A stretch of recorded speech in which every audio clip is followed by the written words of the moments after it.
हा आहे गोड पदार्थ. तुम्हाला आवडो ना आवडो, सण म्हटलं की तुम्हाला गोड करावंच लागतं. थोडं का होईना नैवेद्याला. कुळाचार म्हटलं की पुरणाचाच स्वयंपाक असतो. म्हणूनच ही चणा डाळ वापरून खीर बनवलेली. एक भांडं चणा डाळ, अर्धा भांडं तांदूळ आपण स्वच्छ पाण्याने धुवून घेऊया.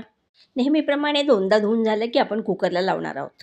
कुकरला लावून झाली, छान शिजली, पण तरी थोडी मिक्सरला जाडसर वाटून घेऊया. आता एका जाडसर म्हणजे जाड बुडाचं भांडं आहे, त्यात आपण काढून घेतलं आहे आणि व्यवस्थित तुम्हाला घट्ट, पातळ कशी हवी आहे त्याप्रमाणे दूध घालूया. मिडियम गॅस ठेवायचा आहे आणि हलवत राहायचं आहे. चणा डाळ व तांदूळामुळे लगेच घट्ट होऊन आली. कलरसुद्धा चेंज झाला बघा. सर्व्ह केली व्यवस्थित आणि क्रीम घालून घेतलं त्यावर. पुरी तळून घेतली. मनसोक्त जेवणास तयार. लाईक, सबस्क्राईब तुमचं काम. धन्यवाद.